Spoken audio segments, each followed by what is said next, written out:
Hello everyone dear candidate, आज का video जो है ये बहुत इंपॉर्टेंट रहने वाला है। यहाँ पर हम जो है कोशिका टॉपिक के अति महत्वपूर्ण प्रीवियस ईयर क्वेश्चन करने वाले हैं। तो हमारा जो सीरीज चल रहा है प्रीवियस ईयर क्वेश्चन करने का, वो लगातार जारी है। और आप अगर अभी तक हमारे चैनल के साथ नहीं जुड़े हैं तो चैनल के साथ जुड़ जाइए, चैनल को सब्सक्राइब करके घंटी का बटन जरूर दबा दीजिए ताकि आपको लेटेस्ट नोटिफिकेशन हमारे चैनल के माध्यम से लगातार मिलती रहे।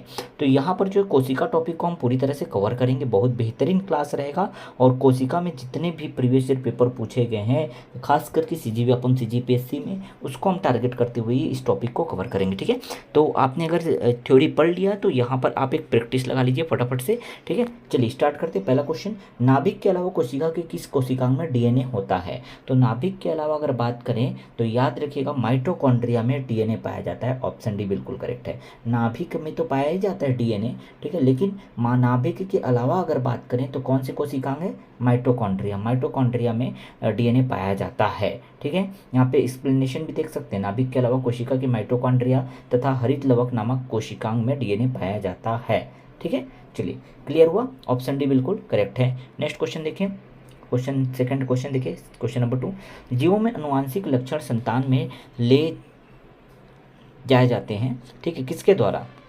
तो अनुवांशिक लक्षण संतान तक कैसे पहुंचते हैं, किसके द्वारा पहुंचते हैं? ऑप्शन बी बिल्कुल करेक्ट है, क्रोमोसोम द्वारा। ठीक है, क्रोमोसोम, ऑप्शन बी बिल्कुल करेक्ट है। नेक्स्ट क्वेश्चन देखिए, क्रोमोसोम के द्वारा जो है संतान तक लिए जाते हैं जो अनुवांशिक लक्षण है। नेक्स्ट देखिए, नेक्स्ट क्वेश्चन मोस्ट इंपॉर्टेंट, इसको तो मैं हमेशा कहूँगा थर्ड क्वेश्चन एग्जाम के लिए, हर एक एग्जाम के लिए महत्वपूर्ण है। सौर ऊर्जा एटीपी में किस में बदलती? सौर ऊर्जा एटीपी में बदलती है। कहाँ पर बदलती है? क्लोरोप्लास्ट में। याद रखिएगा कहाँ बदलती है? क्लोरोप्लास्ट में जो है सौर ऊर्जा जो मिलता है। ठीक है, जो प्रकाश संश्लेषण की क्रिया होती है तो सूर्य प्रकाश की किरणों में ही वो जो है क्रिया संपन्न होती है। तो यहाँ पर जो सौर ऊर्जा है एटीपी के रूप में किस में बदलती है? क्लोरोप्लास्ट में बदलती है। ऑप्शन बी बिल्कुल करेक्ट है। ओके, अगला क्वेश्चन देखिए, क्वेश्चन नंबर 4। जीन है, जीन क्या है बताना है, बस बहुत सिंपल सा क्वेश्चन है। भी डीएनए का एक भाग है, कोई दिक्कत वाली बात नहीं है। ऑप्शन ए बिल्कुल करेक्ट है, 4 का ऑप्शन ए डीएनए का एक भाग है। और याद रखिएगा डीएनए का full form deoxy ribo nucleic अम्ल होता है। डीऑक्सी राइबो न्यूक्लिक अम्ल होता है। ठीक है, न्यूक्लिक एसिड भी लिखा होता है, कोई दिक्कत वाली बात नहीं है। तो जीएनए क्या है? डीएनए का एक भाग है, याद रखिएगा ऑप्शन ए बिल्कुल करेक्ट है। ठीक है, अब आगे आते हैं। नेक्स्ट क्वेश्चन जो है, नेक्स्ट क्वेश्चन ये 5वां क्वेश्चन बहुत ही महत्वपूर्ण, और यार ये तो सबको याद भी होगा इसलिए कोई दिक्कत वाली बात नहीं है। चलिए बता दीजिए सभी आंसर। कितने गुणसूत्र होते हैं मानव? अगर साधारण मानव में गुणसूत्र की संख्या, देखिए गुणसूत्र पूछा है, टोटल संख्या पूछा है 46 बोलेगा। कितने जोड़े बोलेगा तो 23 जोड़े बोलेंगे। ठीक है, कितने युग्म? 23 युग्म। अगर युग्म बोलेगा या कितने जोड़े पाए जाते हैं तो 23 जोड़े पाए जाते हैं। और गुणसूत्र की संख्या कितनी है बोलेगा तो 46। बहुत अच्छे से मैंने एक्सप्लेन भी किया था जब थ्योरी मैंने आपको कवर कराया था इस टॉपिक का। ठीक है, तो ये मज़ेदार है ना, ऐसे ही क्वेश्चन आते हैं। देखिए कॉन्फिडेंस भी आपका बूस्ट अप होगा कि हाँ भाई इस तरह के क्वेश्चन जो है प्रीवियस ईयर में पूछे जाते हैं। और कुछ अब क्या करेगा, कठिन अगर करेगा तो क्वेश्चन वही रहेंगे, आंसर भी वही रहेगा, बस पूछने का तरीका जो है वो आपका कठिन कर देगा। मतलब हो सकता है कूट में प्रश्न डाल दे, हो सकता है सही जोड़ी मिलाओ करके प्रश्न डाल दे, हो सकता है निम्न में से कौन सा कथन सत्य है वाला कोई प्रश्न डाल दे। कॉन्सेप्ट वही रहने वाला, टेंशन वाली बात नहीं है। ठीक है, चलिए 6वां प्रश्न देखिए, हमारे शरीर में अनुवांशिकता की इकाई को कहते हैं? अनुवांशिकता की इकाई को क्या कहते हैं? बहुत सिंपल, जीन कहते हैं, कोई दिक्कत वाली बात नहीं है। अनुवांशिकता की इकाई को जीन कहा जाता है। ठीक है, नेक्स्ट क्वेश्चन 7वां प्रश्न आपको स्क्रीन पर दिख रहा होगा। जीवों में अत्यधिक विविधता का कारण है? अत्यधिक विविधता जीवों में पाई जाती है, इसका मुख्य कारण क्या है? उत्परिवर्तन, और कुछ नहीं। बहुत ही इंपॉर्टेंट क्वेश्चन ये भी है, उत्परिवर्तन है। ठीक है, आगे देखिए 7वीं के बाद 8वां प्रश्न देखिए। 8वां प्रश्न, किसी भी प्रजाति में गुणसूत्र संख्या, ठीक है, किसी भी प्रजाति में जो गुणसूत्र संख्या है, 8वां प्रश्न, उसमें देखिए आयु के साथ बढ़ती है, घटती है, स्थिर रहती है? तो गुणसूत्र की संख्या ना, किसी भी प्रजाति में गुणसूत्र की संख्या हमेशा स्थिर रहती है, कांस्टेंट रहती है। आयु के साथ ना तो बढ़ती है ना तो घटती है, वजन के साथ ना तो बढ़ती है ना तो घटती है। याद रखिए ये जीवन पर्यंत जो है स्थिर रहती है। याद रखिए गुणसूत्र की संख्या क्या रहती है? स्थिर रहती है। ठीक है, 8 का ऑप्शन सी बिल्कुल करेक्ट है। ठीक है, गुणसूत्रों की संख्या हमेशा निश्चित और स्थिर रहती है सामान्य परिस्थितियों में। हाँ, अलग बात है कि किसी विशेष स्थिति में अगर कुछ गड़बड़ हो जाए, गुणसूत्र की संख्या गड़बड़ा जाए तो नहीं कह सकते, लेकिन सामान्य स्थिति में अगर देखा जाए तो गुणसूत्र की संख्या हमेशा स्थिर रहेगी, याद रखिएगा। ठीक है, नेक्स्ट क्वेश्चन देखिए, क्वेश्चन नंबर 9 आपको स्क्रीन पर दिख रहा होगा। पादप कोशिका जंतु कोशिका से किस प्रकार भिन्न होती है? बहुत बार मैंने इसको बहुत डिटेल से मैंने आपको बताया अभी तक। पादप कोशिका जो है जंतु कोशिका से भिन्न होती है, किस प्रकार? क्योंकि इसमें कोशिका भित्ति पाई जाती है। पादप कोशिका जंतु कोशिका से भिन्न होती है क्योंकि इसमें कोशिका भित्ति पाई जाती है। ठीक है, समझ गए, ऑप्शन बी। ठीक है, कोशिका भित्ति से अलग होती है, मतलब कोशिका भित्ति एक अंतर पैदा करता है दोनों के बीच में, ऐसे समझिए। ऑप्शन बी बिल्कुल करेक्ट है क्वेश्चन नंबर 9 का। ठीक है, चलिए आते हैं नेक्स्ट क्वेश्चन, क्वेश्चन नंबर 10 देखिए, जीव कोशिकाओं में अनुवांशिक जो लक्षणों के नियंत्रण में निम्नलिखित में से कौन सा उत्तरदायी है। ठीक है, अनुवांशिक लक्षणों में अगर कौन सा उत्तरदायी है बोलता है तो बस डीएनए, सीधा डीएनए, जहाँ देखा आपने डीऑक्सी राइबो न्यूक्लिक एसिड, याद रखिएगा, फुल फॉर्म भी याद रखिएगा। और डीएनए कितना इंपॉर्टेंट है समझ गए, जहां आनुवांशिक लक्षण की बात करते हैं डीएनए टिक लगाना है। ऑप्शन बी, ऑप्शन डी बिल्कुल करेक्ट है इस क्वेश्चन में, क्वेश्चन 10 का ऑप्शन डी। ठीक है, जैव कोशिका का कौन सा भाग पावर हाउस, देखिए कितने बार मैंने इसको बताया, पावर हाउस माइटोकॉन्ड्रिया को कहते हैं, कोशिका का पावर हाउस। ठीक है, power house mitochondria, option C, 11 का सी बिल्कुल करेक्ट है। ठीक है, नेक्स्ट क्वेश्चन देखिए, 12वां क्वेश्चन आपको स्क्रीन पे दिख रहा होगा, डीएनए में मौजूद शर्करा होती है। तो 12वां क्वेश्चन है, डीएनए में मौजूद जो शर्करा होती है वो डीऑक्सीराइबोज होती है। कौन सी शर्करा होती है डीएनए में, डीऑक्सीराइबोज। वैसे भी डीएनए का फुल फॉर्म अगर आपको याद है ना तो कभी जिंदगी नहीं भूलोगे इसका आंसर। ठीक है, डीएनए में मौजूद शर्करा, कैसी शर्करा मौजूद होती है, बस ये बताना है, डीऑक्सीराइबोज होती है। ठीक है, याद रखिएगा, एक तरह का शर्करा है वो। क्लियर, समझ आया। ठीक है, चलिए आगे देखें, आगे प्लाज्मा झिल्ली किससे बनी होती है। प्लाज्मा झिल्ली बहुत सिंपल है, भी लिपिड और प्रोटीन दोनों से बना होता है, इसलिए कोई दिक्कत वाली बात नहीं है। थ्योरी में भी बहुत डिटेल से मैंने बताया था, प्लाज्मा झिल्ली जो है उसमें प्रोटीन भी होता है, लिपिड भी होता है, दोनों बिल्कुल सही है, मतलब ऑप्शन डी पर आप टिक लगाइएगा। ठीक है, चलिए आगे देखिए, 11वां प्रश्न, सॉरी 14वां प्रश्न देखिए, 14th। ठीक है, डीएनए की द्विकुंडली संरचना किसके द्वारा दी गई, मोस्ट इंपॉर्टेंट। ठीक है, द्विकुंडली संरचना जो है किसके द्वारा दी गई थी, डीएनए की संरचना किसके द्वारा दी गई थी, तो याद रखिएगा जेम्स वाटसन और क्रिक द्वारा। ठीक है, जेम्स वाटसन और क्रिक, बी, ऑप्शन बी बिल्कुल करेक्ट है, इस पर टिक लगाइएगा। ठीक है, आगे देखिए, नेक्स्ट क्वेश्चन देखिए, मानव शरीर के किस अंग में लसिका कोशिकाएं बनती है। 15वां प्रश्न, किस अंग में लसिका कोशिका बनता है, तिल्ली में। ठीक है, स्प्लीन जिसको कहते हैं, तिल्ली या स्प्लीन। ठीक है, इसमें क्या बनता है, लसिका कोशिका बनता है। ठीक है, ऑप्शन डी बिल्कुल करेक्ट है। चलिए आगे आते हैं, राइबोजाइम्स होते हैं। 16वां प्रश्न, राइबोजाइम्स क्या है। राइबोजाइम्स एक तरह के आरएनए हैं, बस कोई दिक्कत वाली बात नहीं है, आरएनए डीएनए, बस इतना याद रखिएगा। राइबोजाइम्स क्या है, आरएनए है, डीएनए पे टिक मत लगाइएगा। ऑप्शन बी बिल्कुल करेक्ट है राइबोसोम्स के लिए। ठीक है, राइबोसोम्स, राइबोन्यूक्लिक एसिड एंजाइम, देखिए इसका फुल फॉर्म भी याद रख सकते हैं आप यहाँ पे। ठीक है, राइबोन्यूक्लिक एसिड एंजाइम। ठीक है, इस तरह से आप याद रख सकते हैं। तो राइबोजाइम्स कहाँ होते हैं, राइबोन्यूक्लिक एसिड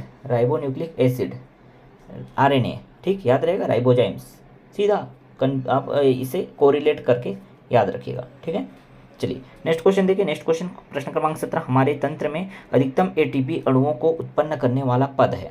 ठीक है, अधिकतम मतलब ज़्यादा से ज़्यादा मैक्सिमम एटीपी अणु उत्पन्न करने वाला कौन सा पद है। ठीक है, तो जल अपघटन से ही क्या होता है, अधिकतम एटीपी अणु उत्पन्न होते हैं। ऑप्शन डी बिल्कुल करेक्ट है। ठीक है, कितना भी टफ आएगा ना, इस तरह के क्वेश्चन आएंगे, और क्या कह सकते हैं। ठीक है, समझ आ रहा है। चलिए आगे है प्रश्न क्रमांक 18वां, मेंडल के आनुवंशिकता का सिद्धांत किस पर आधारित है। मेंडल के आनुवंशिकता का सिद्धांत जो है याद रखिएगा लैंगिक जनन पर आधारित है। मेंडल ने जो आनुवंशिकता का सिद्धांत दिया था उसमें इन्होंने लैंगिक जनन की बात की थी। ठीक है, लैंगिक जनन पर आधारित है। 18वां का ऑप्शन सी बिल्कुल करेक्ट है। ठीक है, चलिए आते हैं नेक्स्ट क्वेश्चन पे। 19वां प्रश्न आपको स्क्रीन पे दिख रहा होगा, 19वां प्रश्न दिख रहा होगा। ठीक है, वर्तमान आनुवांशिक विज्ञान का जनक कौन है। वर्तमान आनुवांशिक विज्ञान का जनक अगर बात करें तो ग्रेगर जॉन मेंडल है। बिल्कुल ग्रेगर जॉन मेंडल साहब ही हैं। ठीक है, बहुत अच्छे से तो रटा भी दिया हूँ। जितने मेरे पुराने स्टूडेंट हैं जो मुझे काफ़ी दिन से फॉलो कर रहे हैं उन सब के लिए सब क्वेश्चन जो देखने में एकदम हलवा लग रहा होगा। ठीक है, बस सर क्या दिक्कत ही क्या है, ऐसी प्रश्न आ जाए तो फिर हमारा यहाँ पे सिलेक्शन श्योर है ना। चलिए ये कॉन्फिडेंस के साथ आप जो है ज़रूर देख रहे होंगे। ठीक है, उम्मीद है जो मेरे साथ जुड़े हुए काफ़ी मतलब लगभग एक महीने 40 दिन पहले या 35 दिन पहले जो हमने सीरीज़ चालू किया था वहाँ से जो जुड़े बच्चे हैं ना उनके लिए बहुत आसान लग रहा होगा। ठीक है, जीनोम चित्रण, जीनोम मैपिंग जिसको कहते हैं, संबंध किससे है। ठीक है, जीनोम मैपिंग या जीनोम चित्रण का संबंध जो है जीन्स का चित्रण से जो है संबंधित है। ऑप्शन बी पर टिक लगाइएगा, बिल्कुल करेक्ट है, जीन्स का चित्रण। ओके, नेक्स्ट क्वेश्चन देखिए, क्वेश्चन नंबर 21 आपको स्क्रीन पे दिख रहा होगा। सो क्वेश्चन नंबर 21 आपको दिख रहा होगा, मेंडल ने अपने चिर प्रतिष्ठित वंशागति नियमों को प्रतिपादित करने में जिस जीवधारी का उपयोग किया था वह है। ठीक है, तो कौन सी जीवधारी का उपयोग किया था, बिल्कुल आसान है, मेंडल ने मटर का यूज़ किया था। याद रखिएगा, किसका, मटर का। ठीक, बस ऑप्शन सी बिल्कुल करेक्ट है 21 का ऑप्शन सी। ठीक है, समझ आया। 22वां क्वेश्चन देखिए, 22वां क्वेश्चन जैव संगठन का सही क्रम। ये भी बहुत ही बेहतरीन क्वेश्चन है, जैव संगठन का जो सही क्रम क्या होता है। ठीक है, तो याद रखिएगा, कोशिका कोशिका से ऊतक बनता है। अच्छे समझिए, कोशिका कोशिका से ऊतक बनता है, ऊतक से अंग बनते हैं, अंग से अंग।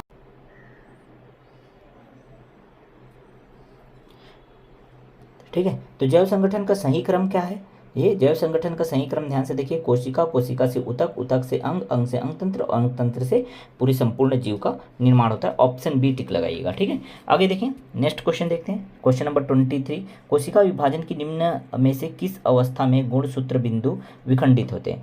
गुणसूत्र बिंदु किस में विखंडित होते हैं, तो याद रखिएगा पश्चावस्था में, पश्च अवस्था में। ठीक है, पीछे की अवस्था में जो है गुणसूत्र जो है क्या होते हैं, विखंडित होते हैं। ठीक है, 23वां प्रश्न का correct answer option C.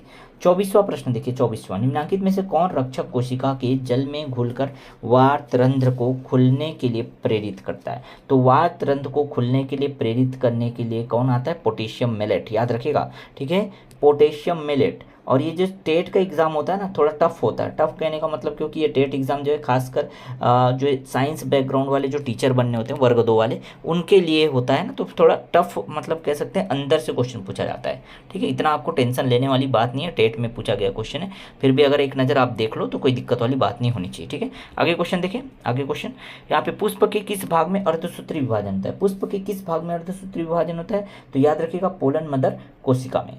Pollen mother कोशिका जिसको बोलते हैं, वहीं पर जो है अर्धसूत्री विभाजन होता है। पुष्प के किस भाग में, पोलन मदर कोशिका में। ठीक है, पोलन मदर कोशिका में जो है क्या होता है, अर्धसूत्री विभाजन होता है। पुष्प के किस भाग में बोलेगा, याद रखिएगा पोलन मदर कोशिका, ऑप्शन सी बिल्कुल करेक्ट है। ठीक है, आगे देखिए, अर्धसूत्री कोशिका विभाजन के दौरान क्रॉसिंग ओवर किस में होता है। क्रॉसिंग ओवर की अगर बात करें तो वो होता है पेकिटीन में। तो आप देख पा रहे हैं कितना डिटेल से अंदर डीप से क्वेश्चन पूछा है। ठीक है, इतना डीप तो मुझे नहीं लगता कि आपका जो है प्रयोगशाला परिचारक जैसे एग्जाम में पूछा जाएगा। फिर भी इन सभी क्वेश्चन को कर लीजिएगा, एक बार टेट का एग्जाम में पूछा गया था, आप इनको भी करके चले जाइएगा, कोई दिक्कत नहीं होगा। ठीक है, एक बार पढ़ लेंगे ना तो ध्यान में रहेगा।